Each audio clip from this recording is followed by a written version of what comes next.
The following audio recording has been designed for learning purposes only.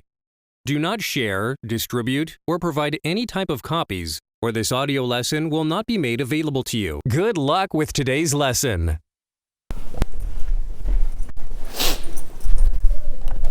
And then I was home alone.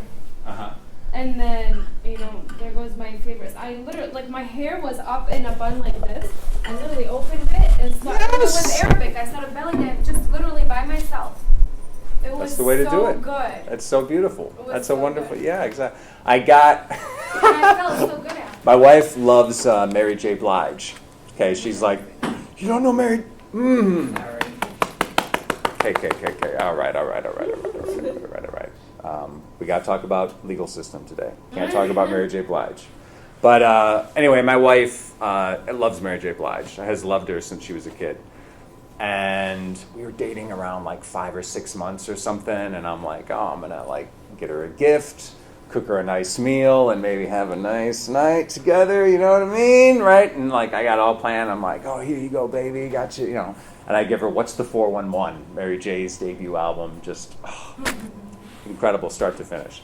I didn't really know much about Mary J. Blige, but I knew my wife loved her. She wasn't my wife then. Give her the CD. She's like, boom, puts it in, cranks it, and we're sitting on the bed together. And I'm like, and she's just like, just singing the whole record. Wouldn't even look at me. Just got in this zone and rocked out to Mary J. Blige. And I'm like, all right, I guess this is what we're doing. Yeah. So it can take you over. It's really, really lovely thing. That's funny. Yeah. All right, Wednesday. A couple things I want to talk about quickly. I had this idea and I wanted to run it by you all. Hold off on Wednesday, excuse me. Next week we have the chapter on Congress. The end of that week is your first exam, right? And that's online, like we said. And then we're going to have a break after that, aren't we? Okay. Yes. From the second to the whatever, that week of the second is off. That's your spring break, winter break, whatever you call it. You get one break this semester, and Why that's is it. it before everyone else's? Yeah, that's a tough one. So you'll have your exam due then. The following week is going to be the presidency. Now, I want to do a couple of things for Congress and the presidency. And that is because, for myself, I find these chapters and these subjects to be a lot more, I don't know if technical is the right word, but sort of a classic textbook. Right? It's hard to write about Congress and the presidency without this is sort of any other textbook. So what I'd like to do, if it's all right, can we shift the quiz dates in both of those weeks to being due by Thursday before class? Because I'd like to spend Tuesday of each of those weeks talking in class and going over the reading guide and talking about the chapter and do a little more of a traditional lecture kind of for those 2 dates so that we all kind of have a better framework before we take the quiz. Is that all right? That's next week and the week after. That'll be next week and then, technically 2 weeks after, but the next time we're in class. Can I ask you something though? Please. Can you, are you going to change the due dates on the Canvas? I thought all the due dates were... No, but didn't you just... Oh, yes. Yeah, I'll do that. I mean, the quiz will still be available, but just so that you know, I'll change the due dates. That's smart. Okay. Yeah, I'll do that. Okay. Does that make sense to everybody? Yes. Everybody clear on this? Yes. Good? Okay. Next, just talk a little news quickly, some exciting things happening. It depends on who you are, if they're exciting or not. You got that? Yeah. Or phone? Oh, thank you. Yeah, sure, I can get it. Here, I'll grab it. I got it. You got it? So, Wednesday at, I believe, 9 o'clock, we have another debate for the Democratic primary. I know you were all just please let's talk about the primary. Anyway, so that's happening Wednesday night, and I think it's 9 o'clock. I don't know if that's going to be in Nevada or in South Carolina. I think it's in Nevada. And this is noteworthy for what reason? Who has just joined the race? Well, they've been in the race for a bit, but now they're going to be on the debate stage for the first time. Trump?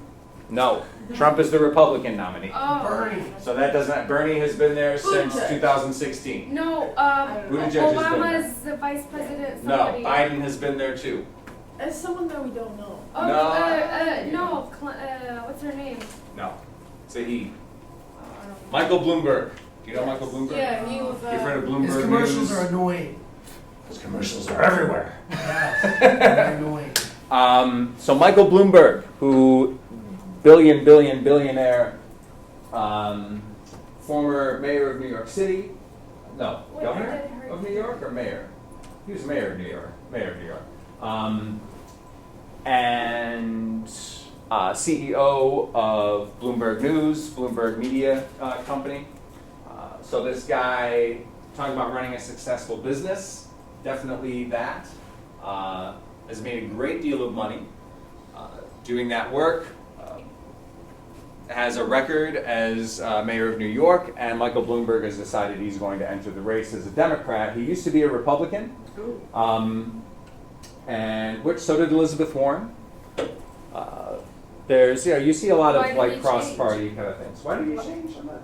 Just to I get guess in, so he I wants to be think president. for Bloomberg there were some core issues like climate, where I think they saw the direction of the Republican Party, and on some issues they took a more sort of center or maybe even I guess liberal or progressive position, and because of those issues Bloomberg eventually declared himself as a Democrat. So yeah. So he's entering the race, okay? And what he has done so far is spent more money than all of the other candidates combined on media. Like his ads are everywhere on television, on cable, on the internet. Really, really remarkable, just blanketing with advertisements. You know, Mike can get it done. Mike 2020. And so, no, dude is now like in one national poll. You want to look at a lot of polls. You don't want to look at just one, but in one national poll, he's like at 19%. He's like number 2 behind Bernie Sanders. And Sanders is probably really pissed because he's like, I'm number 1. I'm finally in the mid to low 30s, and all y'all are talking about is Mike Bloomberg. You know, because it's this really incredible thing. Go ahead, Dan. I just got like a question, like, Yeah. who you think so? Like, who you think is gonna go against Trump? Who you think is strong enough? Like, I think Bernie Sanders is I don't know. We've talked about this. 2016, when Trump was the nominee, I was just like, there's no way. I know. There's no way Yeah, Trump everyone wins. says there's no way. And I get to the end, and I got a big pie in my face. You know what I mean? It was like, okay, you know. And I actually did think Trump could win. I did think it, but there were all these things that kept happening where I'm like, okay, there's no way. He can't, yeah. Like, he can't get over this. And then it was like, dude's like Teflon, just nope, doesn't touch me. You know? It's not that. It's not that. No, it's not that. I think this is the thing. Trump made this comment once. He said, I could shoot somebody in the middle of Fifth Avenue and my poll numbers wouldn't move. Damn. Yeah. Why? That's like, I don't know. I mean, and for some of us, that was just like, oh yeah, man, that's like a total New York like thing to say like that. My polls wouldn't move. Right, and I mean, yeah, it sounds awful, but it's also just like, look, the people who support me, they have my back. They know that what matters is this. They don't care about all this other crap that I do. They don't care that I say things that seem whatever, that are politically incorrect.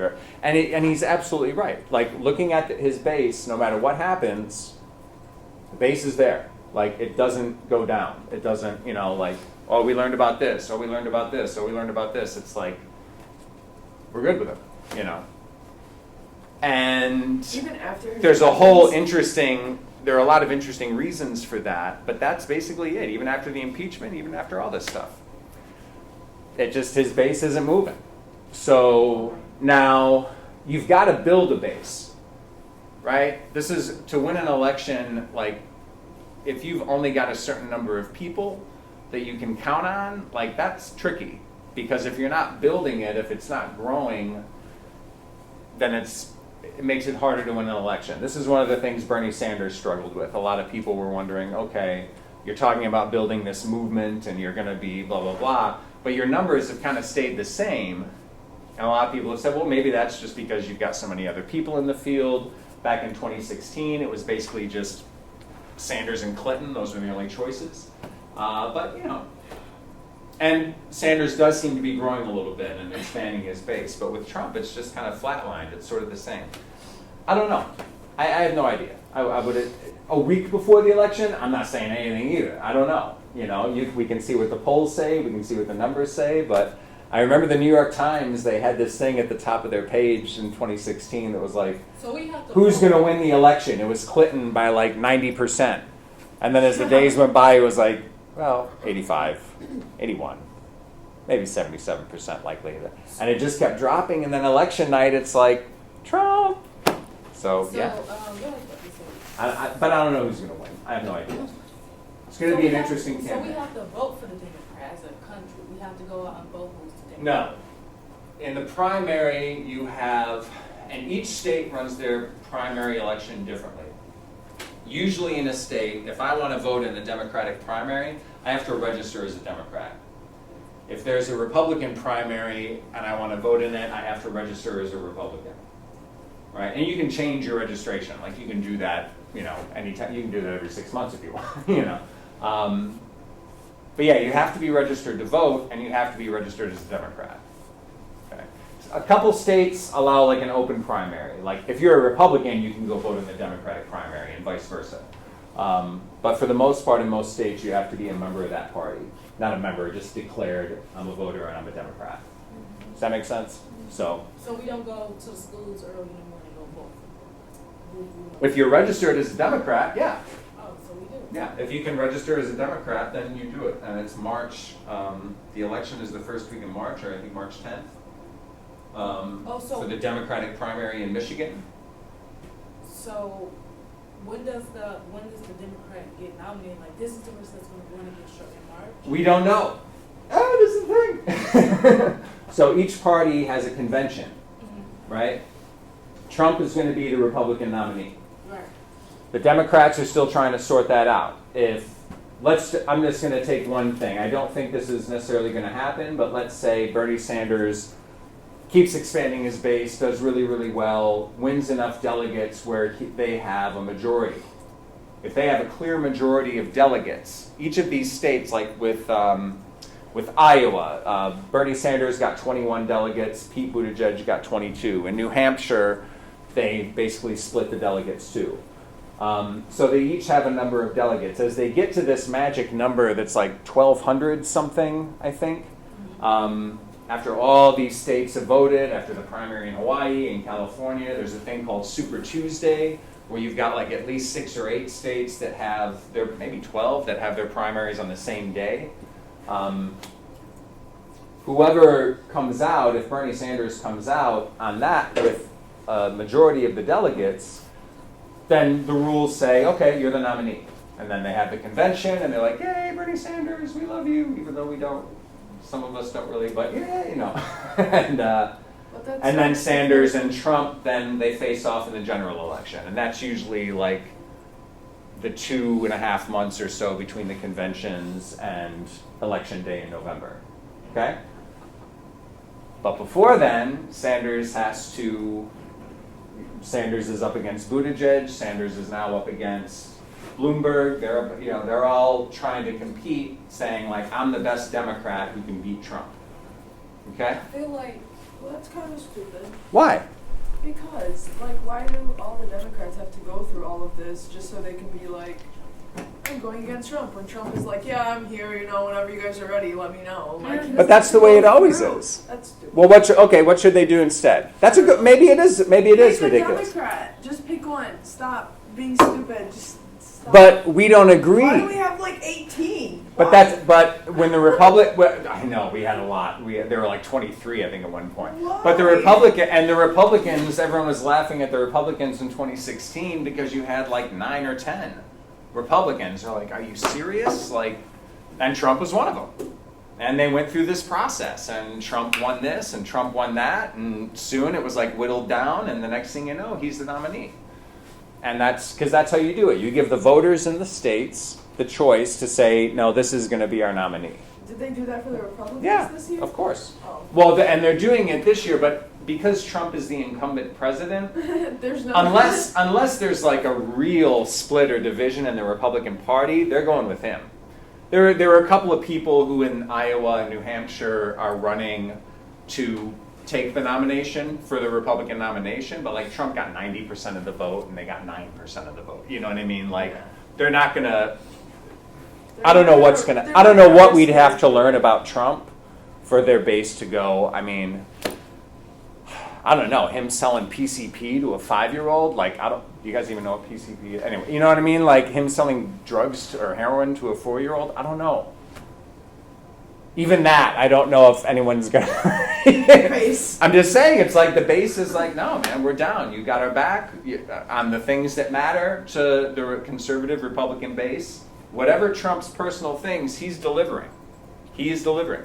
I feel like it's gonna be scary this election because a lot of last year when they was going against each other, like I participated. I don't know why I participated, but I had like go door to door, go vote for another. You did? Yeah. Oh, that's so cool. But it's like, you know, at times I was turned away. It's like, whatever. I don't care about both of them. So it's like now this year, a lot of people over the years complained about Trump, like Trump this, but like it's now really gonna see who's really gonna go out and vote. Yeah. Turnout is it, you know?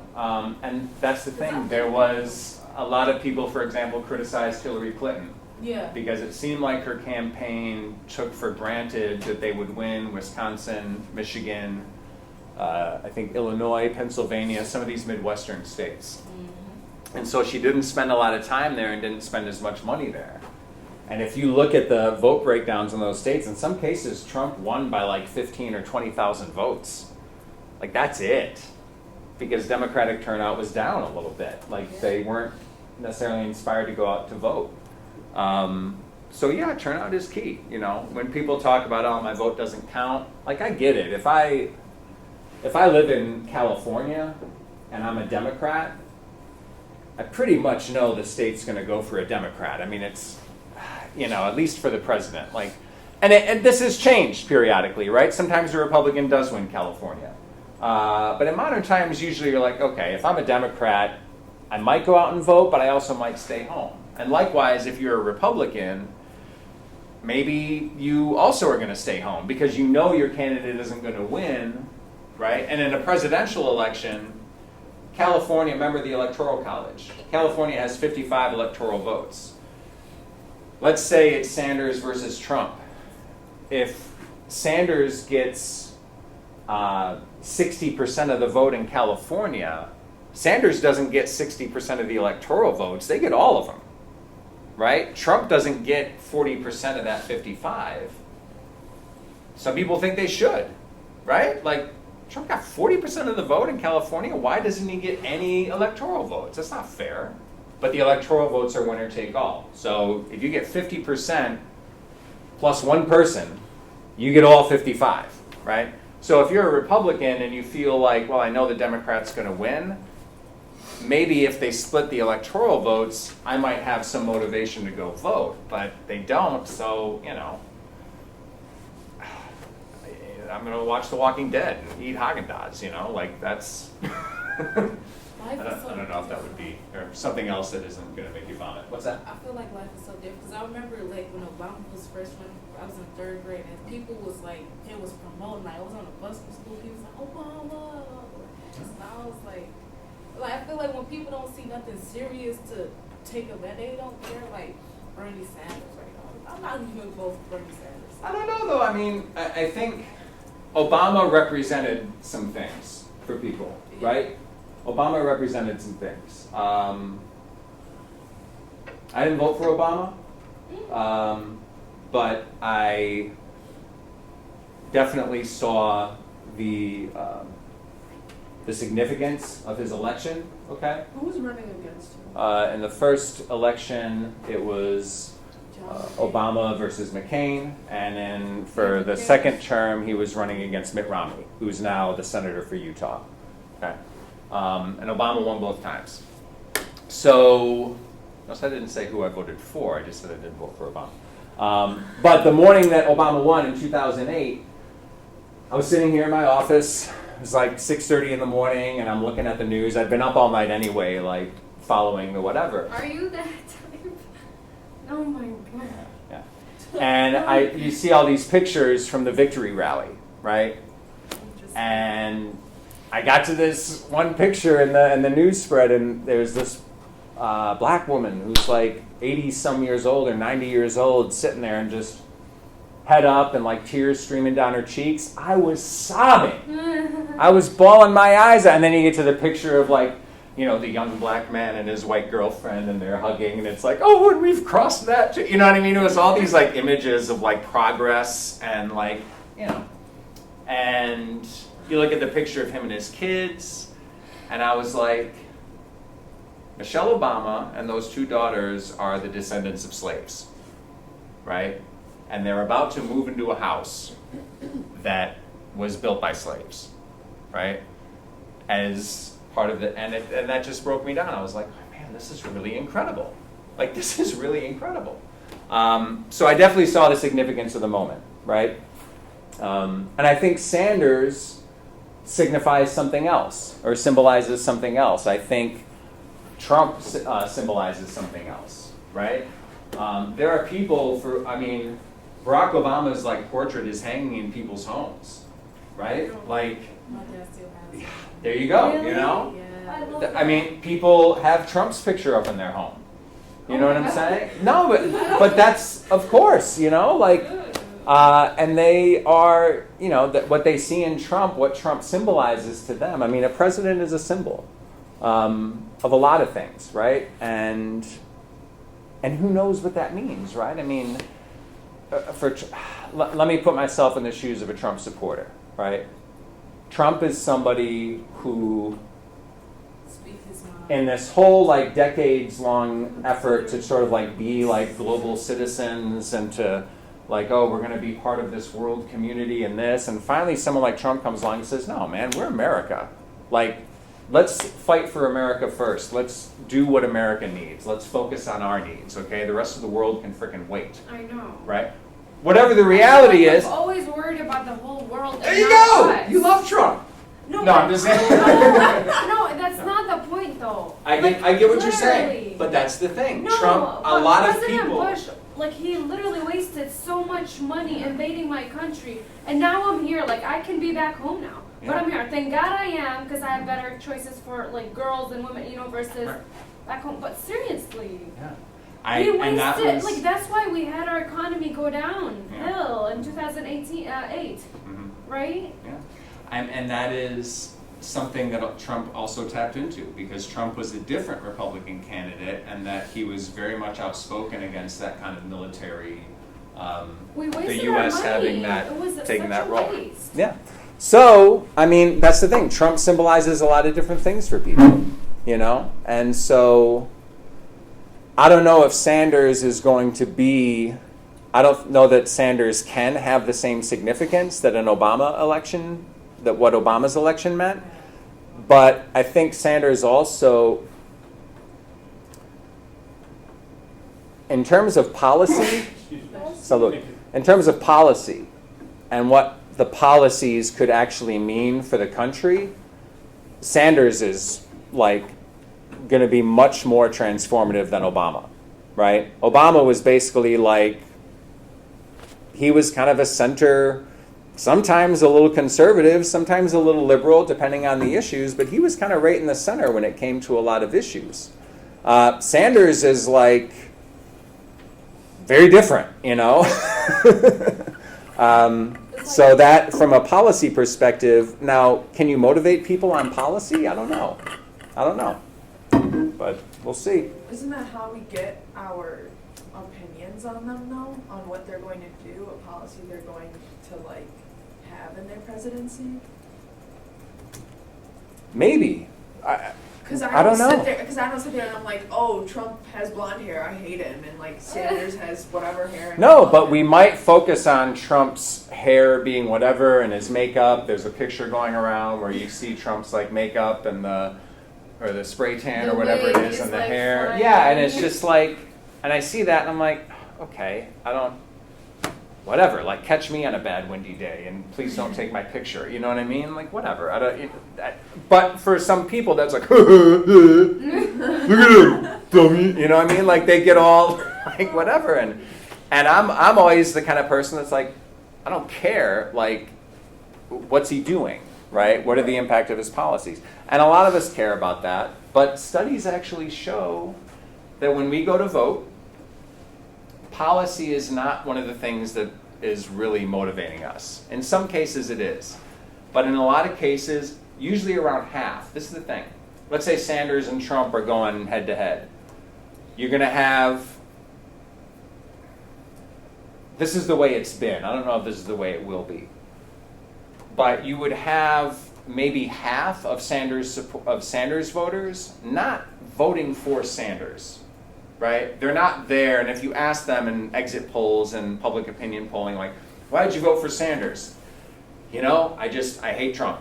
And I don't want Trump in office anymore, and he's damaging, and like, my mother was basically one of these people. My mother was like, if you put up a potted plant and put a D next to it as a Democrat, she's voting for the plant. It doesn't matter who the human is as the Republican, she's voting for the plant. And I'm just like, okay, that's, you know, but that was it. It was like, I'm voting against Trump. And then you'll have other people who are like, no, I'm voting for Sanders because I really support his policies. I like what he's going to do, right?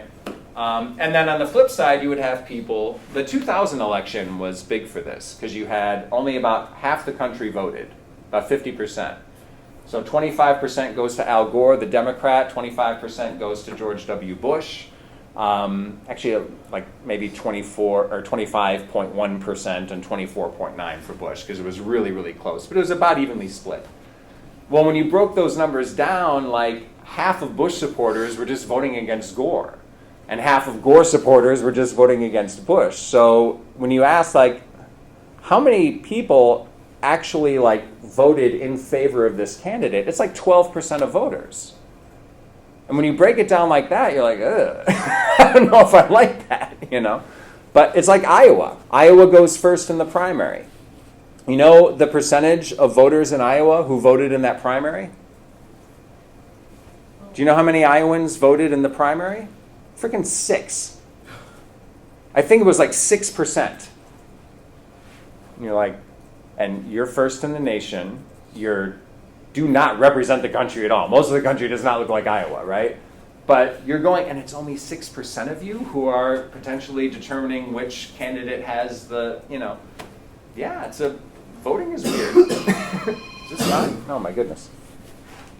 Hello. Yeah, voting is strange. So, but it's, you know, people vote for a lot of different reasons. So we'll see what happens. A lot of folks in the Democratic primary are not necessarily looking at the policies, or if they are, they're looking at them through the lens of who's got the best chance to beat Trump, right? Who has the best chance to beat Trump? They don't think Biden does, or some of them do, right? I mean, like that's the whole breakdown, you know. And Sanders keeps like, look at the polls, I beat him all the time, it's blah, blah, blah, like head to head, like the polls show. And all those polls are kind of BS, right? Because they're all imagining something that hasn't happened yet, right? They're all imagining something that hasn't happened yet. Like if it's Sanders, then once it's Sanders and once it's Trump and we're 2 weeks out, those numbers are going to look different. Maybe they're going to look great for Sanders, maybe not so great, right? Because we don't know what's going to happen or what's going to come out or how it's going to, you know. So, I don't know. It's going to be exciting, though. Anyway, so Wednesday at 9 is the debate. Mike Bloomberg will be there. Has to defend stop and frisk. Do we know what stop and frisk is?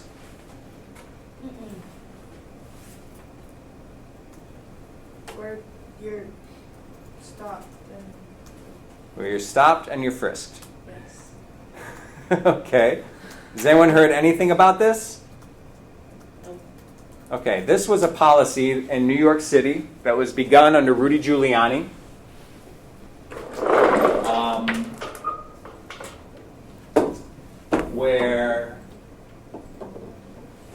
And continued and expanded under Mayor Mike Bloomberg, where you had police in high crime neighborhoods, which were overwhelmingly black and brown neighborhoods, so African American, Latino neighborhoods, where the police essentially would just like, come here, up against the wall.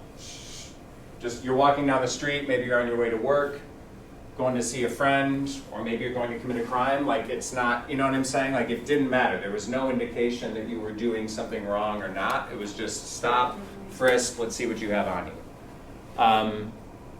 The courts, eventually, this was challenged in court, and it was ruled unconstitutional that they couldn't do this. One, that it was a violation of the Fourth Amendment, but also because it so obviously targeted people of color.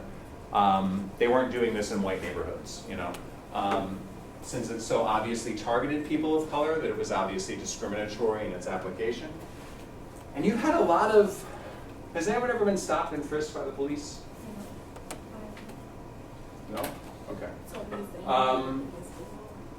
If you can imagine, like, you're just going and there are the police and you see the car pull up and they get out and you got to get up against the wall and they search you and they question you. I don't know if anyone's ever been in a situation where you have to talk to the police, but it can be, I just stuttered. Did you catch that? Like, it can be a really difficult situation, right? Because they have a great deal of power. You have very little power in that situation. And you got to be careful what you say, right? Especially what you don't say. And then you go to work. And then you go home, and you go to work the next day, and then coming home the next day, they stop you again. Then they stop you again a week later, and then they stop you again 3 days after that. And then when that happens on a continual basis, like, you know, it's basically you are being policed and watched and surveilled and invaded, if you can say that, to a degree that can mess you up. I mean, that can mess you up. Imagine that kind of constant. So there was do you guys know Trevor Noah on The Daily Show? Yeah. He did a bit on this. He, in between commercials, or during commercials, he does this thing called Between the Scenes, where between commercials, he'll take questions from the audience and talk about different issues. And he was talking about this on one of them, and I thought it was a pretty good breakdown of this, and it actually leads us nicely into talking about the legal system. Projector, here we go.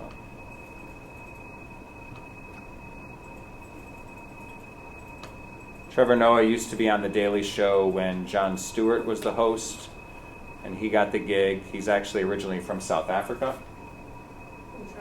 Yeah.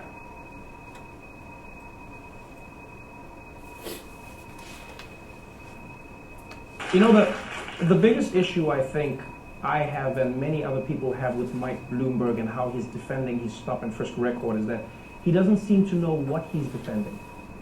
And that for me is a problem. You know, he goes, oh, I apologize for the policy. And people are not as angry about the policy, I think, as how the policy was targeted. Because for so many years, especially in America, black people have said, hey, the police are targeting us just because we're black. They treat us like we're all criminals. They're not just trying to go for criminals. And what would people say to people? Oh, you're overreacting. Cops are not just going to throw you against the wall. You must have done something. And I can imagine for a long time, for many black Americans, it must have felt like being gaslit. You know what's happening to you. You say what's happening to you, and people are like, that's crazy. And I can imagine how for many white people in America, they're like, that is crazy. You just get thrown against the wall? Why? You must have been doing something. Because white people are like, I've never been thrown against the wall. That would never happen to me. What? You just get thrown against the wall? That's it? I see cops all the time. I say, hello, officer. They say, hello, sir. And then I keep walking. You just get thrown against the wall. That doesn't make any sense. And I can imagine, and then a lot of black people are like, you white people are being racist because you don't, and white people are like, that is insane. Cops will not just throw, and I can see how people have lived in these worlds for so long. And then now you have audio of Mike Bloomberg saying, and that audio for me, if you break it down into pieces, has so many issues with it. First of all, the fact that he says, if you look at criminals and victims of crime, etc., you can Xerox. You can just copy and paste it and put it out there. It shows me that you didn't even care about the differences between black people. You made it seem like black is crime, when in fact black is most affected by crime. That is the thing that you did there, right? That's the first problem I have. Secondly, the fact that people don't seem to realize the ramifications of treating people like that. Imagine if you are a black kid living in Mike Bloomberg's New York City. Every day, you're getting frisked and thrown against the wall. Put over the hood of a car every day. This is what cops are this is your life. Now imagine if you are a black kid who lives in this world. A cop gets you, throws you into a wall. You got something you carry, next day it happens again. Maybe next week, maybe next month, whenever it is. At some point, what do you say? Fuck the police. Yeah? And then you get people like, why don't you respect the police? Why don't they respect me? They don't protect and serve me. These people come and throw me against the wall and treat me like a criminal. You know what I mean? And then what does that kid do one day? They see the cops, they go, screw this, I'm not staying around for this, they run away. The cops pursue. Now they catch you, what are you? You're evading arrest. You're resisting arrest. Now you get arrested for resisting arrest. Then you go to jail, you can't afford bail. Now you're in prison. What does prison turn you into more likely than not? A criminal. Right? And even if you don't become a criminal because of that, you are still in the system now. We've seen how these kids get locked up, they can't afford to come out. Now they are living a life of crime without being a criminal. And then you're just like, oh, but these kids spend all their time in jail. How did they get to jail? Why were you running from the cops? Because I was tired of being thrown against the motherfucking wall. I'm not going to stick around for that. I remember that in high school. I didn't wait. The bully came and I was like, oh, shit. And I was gone. I wasn't going to stand there and be like, yeah, well, good afternoon, bully. Nice to see you again. Different thing today, yes? Are we going to talk this out? No, at some point you knew the bully was going to do what he was going to do, so you ran before they even got to you.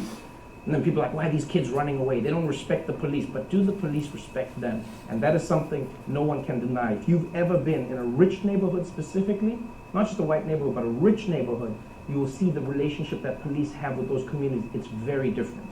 Because they know if they throw the wrong person, search the wrong person, frisk the wrong person, that person knows someone powerful enough to make sure that their job is in danger. And those are the dynamics that you're dealing with here. So my problem with Mike Bloomberg is he's not saying, I'm sorry for targeting black people. I'm sorry for treating black people like second-class citizens. I'm sorry for gaslighting black people for so long. No, he's just like, I'm sorry that stop and frisk happened to affect black communities. It's like, no, it didn't happen to. You designed it to. Damn, why do you have me up for Damn. That was actually good. I know. He didn't stutter once. There's something about, well, that's his job, right? There are some people who are really good at their job. Speak, but it's not his job to be passionate about this. It's not his job to be so passionate that he doesn't stutter once. It's not his job. He's good. I know he's good. Yeah, you're good at your job. You just stuttered thinking about the police. I know, right? You're trying to teach us about it. Yeah. No, and he's very good, and I think Trevor Noah may have practiced that. Maybe they knew it was going to come up because it was in the news. So like that day or that week, they're like, hey, this is going to come up. Let's talk about how we're going to talk about this, right? And so he's probably got some preparation for that. Maybe not, though. Maybe he knows this stuff enough to just be able to talk about it. Having come up in South Africa, the idea of the police being able to stop you, right, based on your skin color, that was South Africa. I mean, the whole country was built on that, right, explicitly. So, he maybe has some more relevant experience with it than someone like me would. But yeah, he's good. He's good, definitely. So this means a couple things. One, Bloomberg has to defend this, right? And is going to take questions on it. What I appreciated there about what Trevor Noah said was that we do have these kind of like two separate worlds, right? These two separate, maybe more than two, understandings of what justice looks like in the United States. and how the justice system treats people. And like, if you go back to the 1960s and you polled white Americans and said, you know, do people have equal rights, or does the criminal justice system treat people fairly based on race? And most white people would say, yeah, of course it does. You know? Most black people would say, no, of course it doesn't. You know, and the interesting thing is you fast forward to today, and a lot of those numbers are very similar, right? There's a few more white people who have an understanding of how the criminal justice system treats people differently based on race, but there's still this pretty dynamic breakdown. And so when Mike Bloomberg gets questioned about this, you know, there are two different perspectives. Like, you know, what Trevor Noah said, and in terms of my general experience, even though I've had encounters with the police, I've never had encounters with the police like that, right? Like, for me, it's like, oh, you know, the cops in Ann Arbor took my skateboard. Pigs. You know what I mean? And like, you know, when I was 14 or something, but like, I've not experienced that. You know, and yeah, this idea of like, well, you must have done something wrong, or there must have been, that you do have these different perceptions of reality. And so that's going to make it interesting for Bloomberg in terms of how they defend that. You already went off on the wrong foot there. Why does it matter? What do you know about, do you know anything about party politics in the United States? Like, why does his position on stop and frisk matter? He's going to be president, not mayor of New York. What does it matter?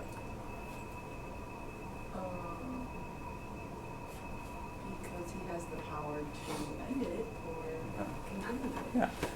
You look at people's past policies and what they've supported and what they've done, and that usually can be an indication of what they're going to do if they get this office, or like how are they going to understand power and the law and how it applies. But also, the Democratic, if you look at the Republican Party as a voting base, the Republican Party is overwhelmingly white, right? You look at the Democratic Party's voting base, where are the people who are most motivated, who are doing the most work on the ground? It's black women, right? They are basically the lifeblood, the organizing on the ground in the neighborhoods, lifeblood of the Democratic Party throughout the country. They have a lot of white folks too, and obviously black men and so on, but like when you look at sort of like who are the people that you can count on, you know, that 90% of them are going to come out and vote for you, African Americans are the most dedicated, committed voting bloc that the Democratic Party has. So where the candidate is on race relations and race and issues impact that deal with race, and criminal justice is one of these. I mean, you see race issues across the board. But Bloomberg has to try to appeal to those folks, right? This is one of the reasons that Amy Klobuchar, the senator, and Pete Buttigieg, the mayor from South Bend, Indiana, I think Buttigieg has like 3% support among African American voters. Amy Klobuchar has like 0. You know, and folks are looking at them doing well, but they're also saying, given the base of the Democratic Party, if you don't have any support, you're not going to win, you know. So we'll see how this plays out. Okay.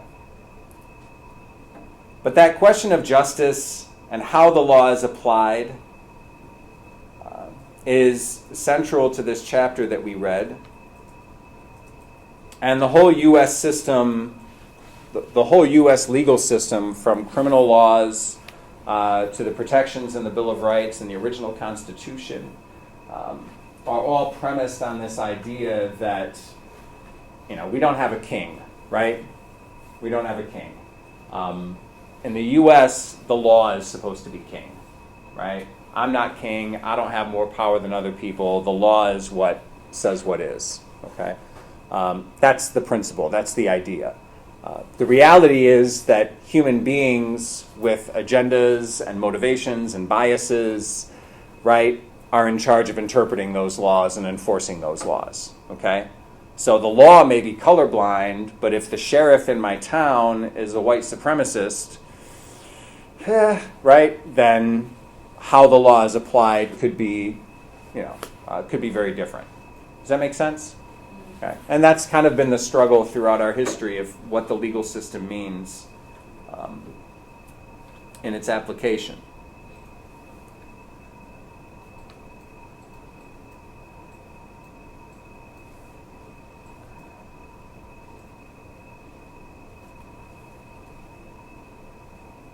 How was the chapter for you? How was the reading guide? How was the quiz? For number 7, it says, On the reading guide? yeah, it Okay. says, what is the purpose of the corporate chapter? Charter. Charter, excuse me. Okay. A charter is basically written legal permission. It's a legal document that is submitted to a state government.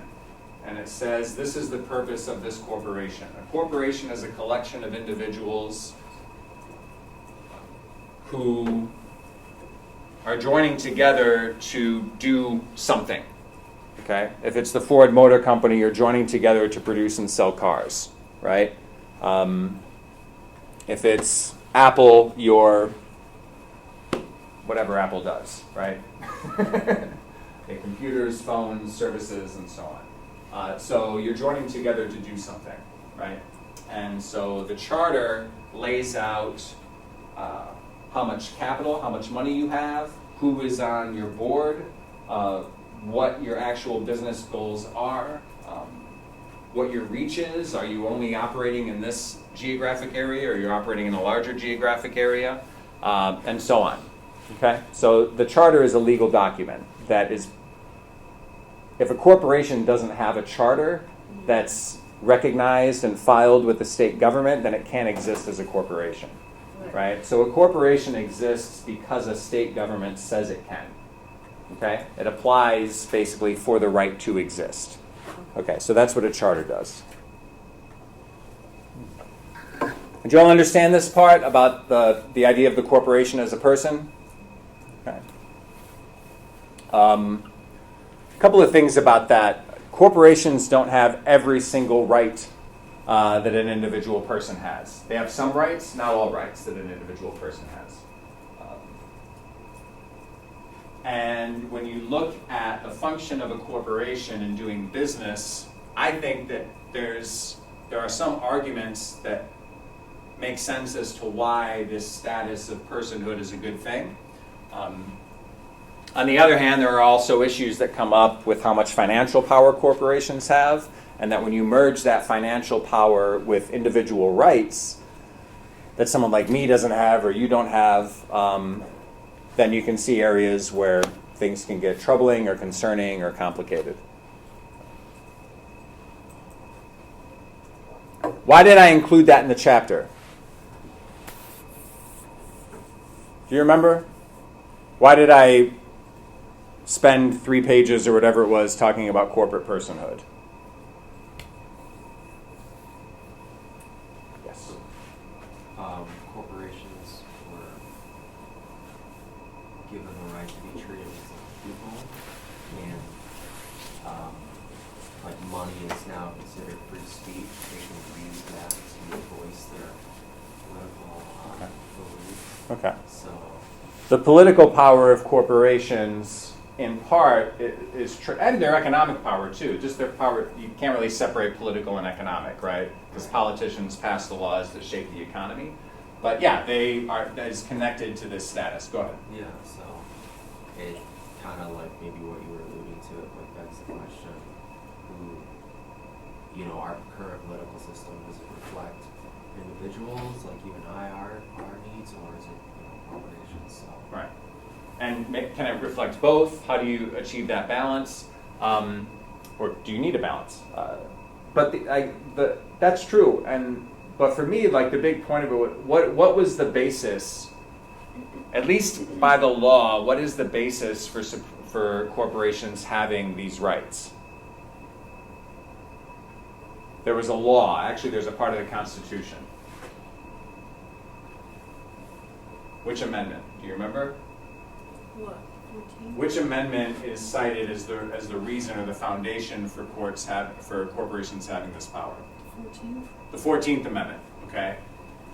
Which has a definition of citizen. For the first time in the U.S. Constitution, there's a definition of citizen as a person born in a state in the United States, right? You're a citizen of that state, but you're also a citizen of the U.S. And it establishes that citizens, individual persons, have both the protection of state law, but also federal law, right? So this is very clear in the 14th Amendment. It takes a while for the court to kind of iron out what that means and what that looks like, but that's a big thing. And then it also says you can't deny a person life, liberty, or property without due process of law. Okay, a person cannot be denied life, liberty, or property without due process of law, and no state or the federal government can deny them equal protection of laws, right? So corporations see this in the 14th Amendment. And why was the 14th Amendment passed? What was its purpose? Like for people who were, I want to say like.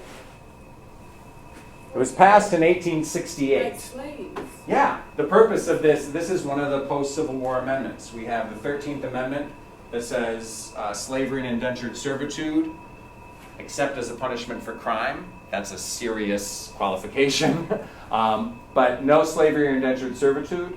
The 14th Amendment has the definition of citizenship. 15th Amendment says the right to vote cannot be denied on the basis of race.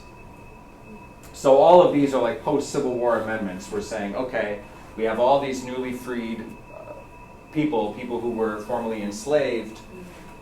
How do we add to the Constitution, or how do we now like kind of shape the Constitution to account for this?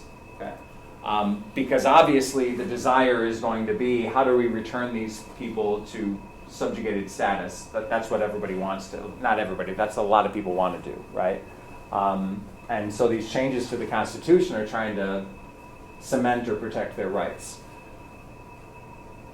It wasn't intended to expand the power of business, right? But businesses saw that language and said, okay, as a corporation, I'm limited in what I can do. My charter says I can only do this, but I can't buy another corporation. I can't do this. I can't do this. I can't. And they also wanted more protections, legal protections. And, you know, part of the trade-off is also as an individual person, you can be sued, right? Also think about it, if you're Google, or if you're Apple, or if you're Ford Motor Company, and somebody sues you, like, if you're not an individual entity or an individual person, the process by which you have to, who addresses that? Who offers documents? Who puts forward, do you know what I mean? It could be this really awful, clumsy, how do you get anything, you know? And so the corporation's like, we're going to be one person. And when you sue us, the process then is going to be much easier. You know what I'm saying? It makes it easier to sue, not that it's easy to sue a company, but it's, right? So there's some trade-off too. It's not like, you know, everything about personhood is good for corporations and bad for everyone else. But, yeah, that amendment was meant to protect newly freed slaves, or formerly enslaved persons. And so corporations see it and they're like, all right, we're now, you know, and when you look at the history in like the 20 or 30 years after the 14th Amendment's passed, the vast majority of 14th Amendment cases are based on this idea of corporate personhood, or assuming this notion that corporations have this right. You know, the court doesn't hear many cases dealing with the rights of formerly enslaved people. Right? Famously, we get to, do you guys know Plessy versus Ferguson? Mm-hmm. What's Plessy versus Ferguson? It was some sort of law that was like, it was some sort of. It was a court case. Yeah, court Okay. case. So Homer Plessy was a guy in Louisiana, and Louisiana state law said that train cars had to be segregated, or train cars had to be segregated by race. Mm-hmm. Homer Plessy refused to sit. This is however many years before Rosa Parks. Homer Plessy refuses to sit in the, quote, colored part of the train. He's arrested. He challenges that. It goes to federal court, and the federal court says, no, you can have separate things. It has to be equal, but you can have separate, you can have segregation. That's fine. And they're also basing it because the 14th Amendment says no state can deny these things. And the court's like, well, this isn't a state, this is a private train. The amendment doesn't say anything about that, so yeah, they can treat people differently. But segregated stuff should be, And so it starts this whole notion of like separate but equal, right? Which, of course, it's never equal, it's just separate. So the court interprets the 14th Amendment to allow the denial of equal rights and equal protection of law to newly freed slaves, but is interpreting it. So my point of this is like what the law can do and what the law can mean is really remarkable. And we have this shift where this was the intention of the 14th Amendment, and yet maybe the biggest impact of the 14th Amendment is what it has meant in terms of who corporations are under the law and what they can do. Okay? So it's kind of ironic. Maybe not ironic, but it's... yeah, definitely. Okay.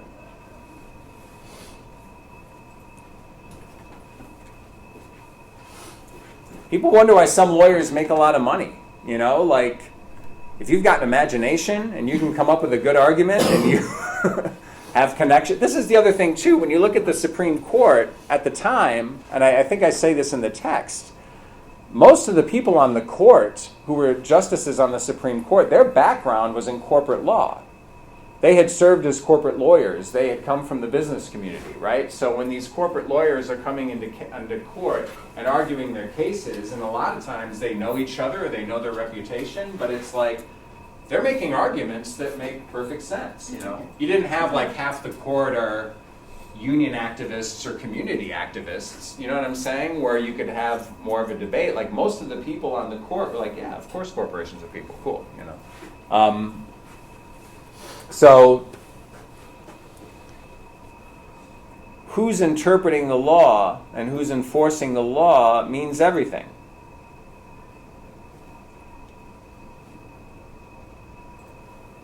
Can we go back to the election for a second? Bernie Sanders. Let's say Bernie Sanders wins. Okay? And all the youth are erupting in the street and everyone's so happy and excited that Sanders won, right? And Sanders tries to start implementing these new policies, from the Green New Deal to free college education to Medicare for all, right? All of these things that Bernie Sanders is talking about doing.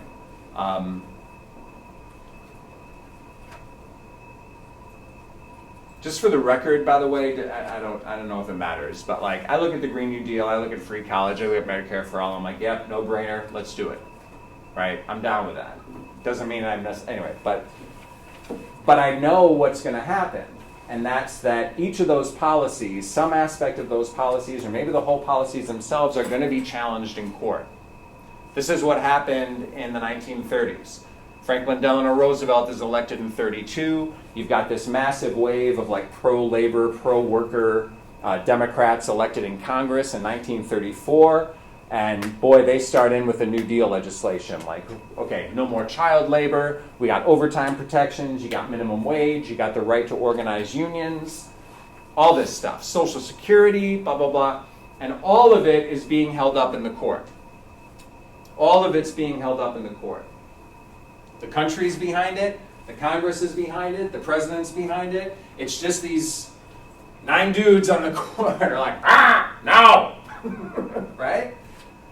And so Roosevelt threatens, we talked about this, right? Roosevelt threatens to put more people on the court. Like, okay, for everybody on the court who's over 70 years old and doesn't retire this year, I'm nominating 2 justices. Right? And they're going to be young, and they're going to be down with the New Deal, and now we'll see how this stuff goes. And everyone's like, whoa, man, heavy-handed, you can't do that, that's too much. And yeah, it is. It's like the court was like settled at 9 people back in like 1869. It used to be 6 people, then it was 9.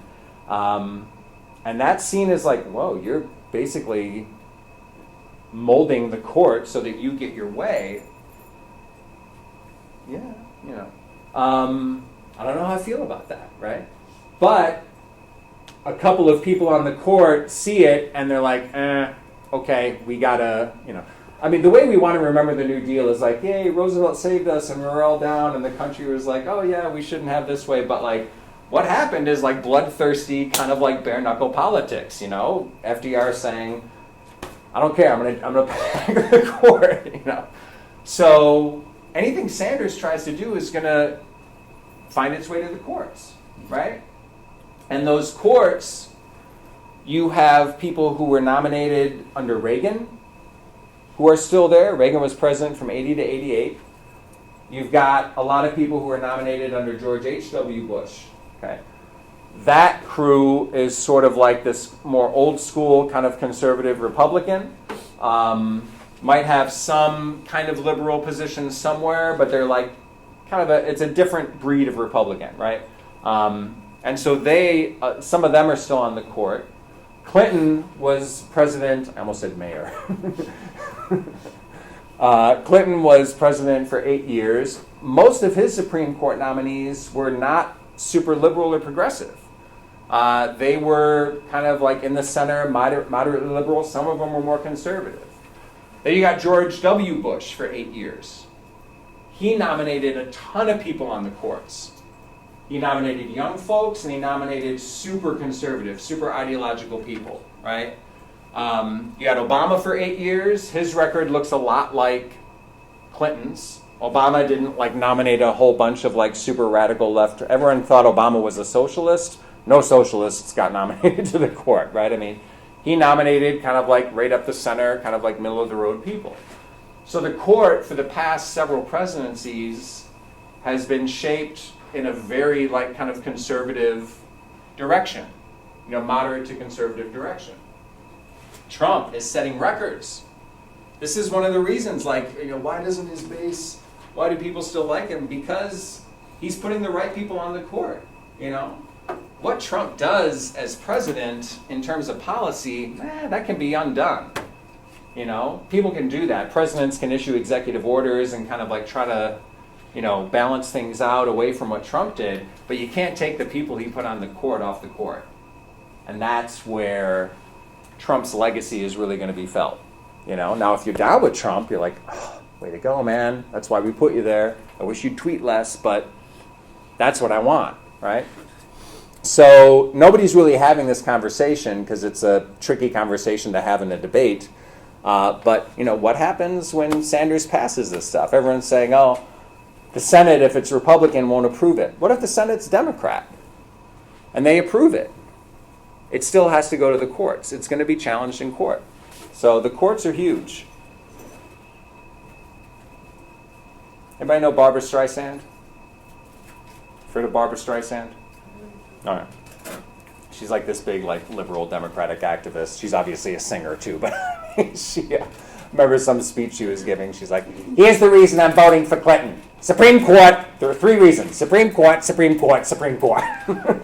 And this emphasis on we got to get somebody in who's going to nominate the right people to the court, right? Yeah. So it's important. Anything else on the reading guide? Anything else on the chapter or the quiz? Were any quiz questions screwed up or problematic? Say again? Number 20, why is it inaccurate and unrealistic to expect the Supreme Court to be political in our current system? To be apolitical. Apolitical. Okay. This is kind of a lot of presidential candidates are like, if I nominate a judge to the court, they're just going to be somebody who interprets the law as it is and don't put any of your personal bias into it, right? And that's like asking someone not to breathe. I mean, I think it sounds good in a political speech because everyone in principle wants to see the law applied. Just, what does the law say? I don't care about anything else. Did you break the law or not, right? And in a lot of cases, what the law means or who it applies to is going to vary depending on the circumstances, right? Is theft wrong? No. No, theft is not wrong. No. Is it? Is it legal to steal? Yeah. Okay. When I'm at Target and I'm stuffing like tube socks and underwear in my It's coat, legal right? until you get caught. It's not. This is the guy who wants no speed limits on the road, right? No, is it legal if you, okay, is it legal if you're not caught? No, it's not legal. It doesn't make it legal, okay? So here's a mama stealing a loaf of bread to feed their kid, right? And here's this guy who's skimming off the pensions of a bunch of workers at a business and going to the Cayman Islands with $2 million. Right? They're both theft. Right? Do we treat both the same? No. Yeah. I mean, in a way, you think, yeah, you should. You stole the bread, you're not supposed to steal the bread. Right? You're not supposed to rob the pension fund. Okay. But in its impact as well as intention, like intention matters too. Like all judges are going to look at each of those situations and say, okay, let's, but then you also get into the guy who stole the pension funds, maybe he can afford a really good lawyer. The woman who stole the bread, maybe she gets a public defender who isn't able to spend any time researching her case, right? All of these other factors come into play.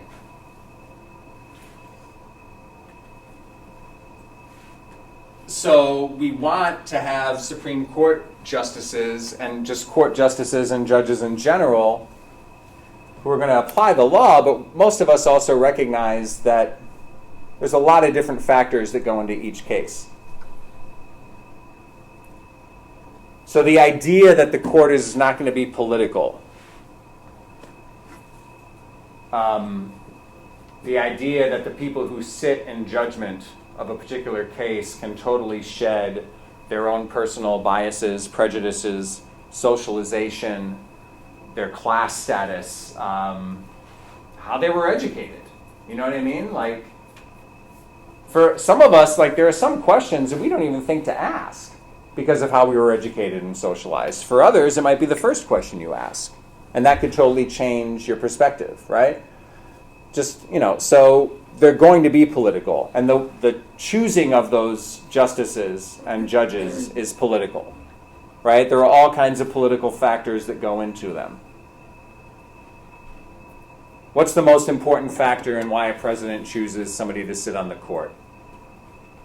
What's the most important factor for that? If Trump is going to pick somebody to sit on the Supreme Court or a federal court, what's the first concern for Trump? Their background. What part of their background? Educational background. No. Religious background. No. It's their political ideology. Their political ideology. Yeah. Trump is not going to nominate somebody who's going to take the court in like a progressive direction. That's not what Trump wants. That's not his view of the Constitution. It's not his view of the law. That's it, right? What you hope, and most people like in the Senate too, like Democrats in the Senate, as long as you're not sending us a Nazi, right? Or if you're a Republican Senate and it's a Democratic president. I mean, in the past, the idea is like, okay, don't send us the secretary for the Communist Party, right? Like, you're a Democrat, you're a liberal, you're going to give us people who are going to be more liberal or more Democrats, fine, that's your right.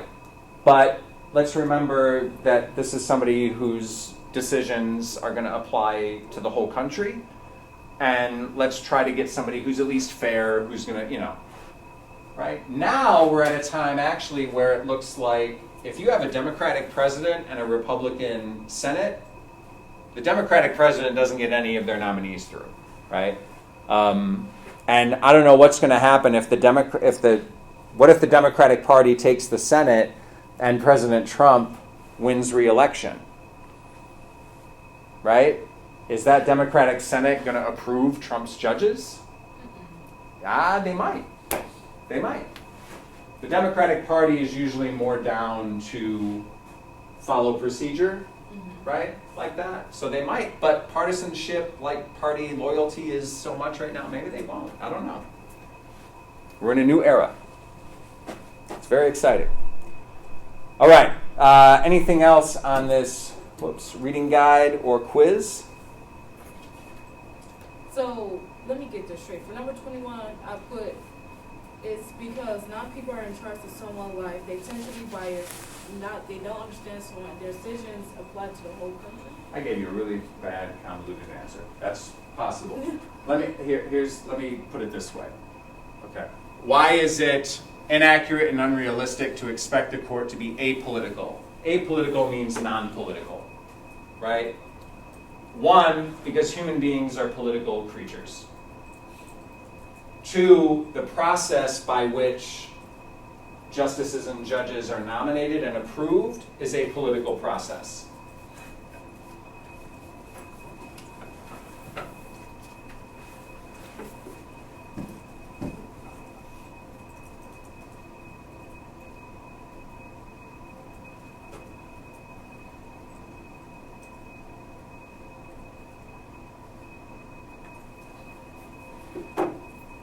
And that's it, you know. I think there are some cases where justices and judges, folks who are conservative and folks who are liberal or progressive, I think there are a lot of cases where those folks will look at, there's some case, like Ruth Bader Ginsburg, nominated by President Clinton. She's probably, I would say, maybe Sonia Sotomayor is more liberal or progressive than she is, but they're both pretty close, right? There are some issues where, like, they'll have a case and they're voting with the other 5 or 6 conservative justices. Because they're like, it isn't about ideology right now, it's about the law, it's about how we've interpreted the Constitution up until this time. Nope, we all agree, right? Where they're not saying, oh, what is my side supposed to say? Okay, well then that's what, you know, where they're like, on principle, no, this is what the law is, this is what case law says.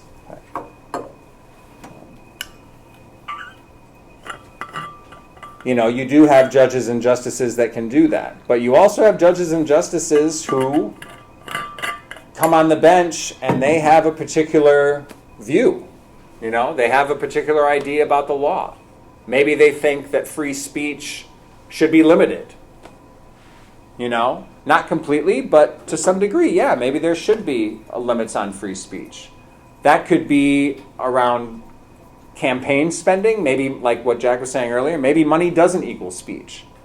And they might want to limit free speech that way. Or they might want to limit free speech around issues, goodness, I don't know, this is kind of an old issue, but it could be around pornography, right? And like what people can access on the internet. We got to limit this to make sure that children can't access certain materials.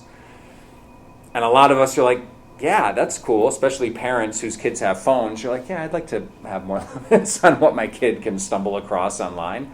But you also get a lot of really tough questions around, well, but then you're also blocking some adults from accessing this stuff, and maybe it shouldn't be up to the government to say what a kid can and can't see. Maybe that should be up to the parent. Do you know what I mean? Like, there's a lot of tricky questions around here. Anyway, but you might get people who take a different position.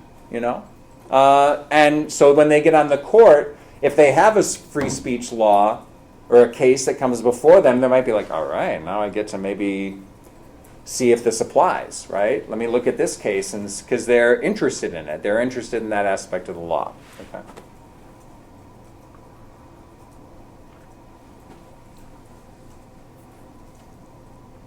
Okay.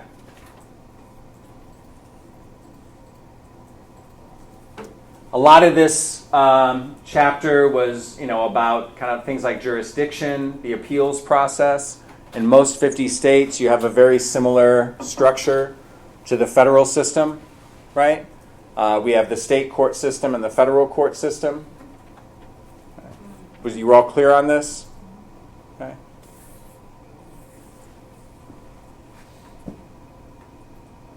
Is it less than 5% of cases that that are appealed to the Supreme Court are actually heard by the Supreme Court? Tiny, tiny percentage, right? Most of the time in the appeals process or in the federal court system, whatever the lowest court decides, whatever that district court decides, that's where it is. That's the decision. You know, very few of those are then accepted in appeals courts and heard and reconsidered, and very, very few of those are then considered by the Supreme Court. Okay.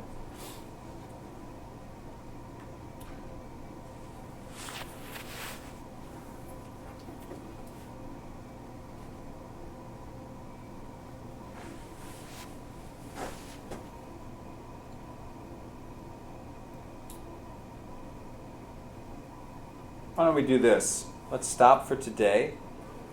We're going to pick this up again on Thursday. Thursday, we're going to do some like exercises in class. Well, not like actual yoga, I mean, but also watch a video or two that's going to help flesh a lot of this out for us. So let's stop it there. And we will see you on Thursday. And I will, right now, change those due dates for the presidency and the Congress. Good luck with today's lesson.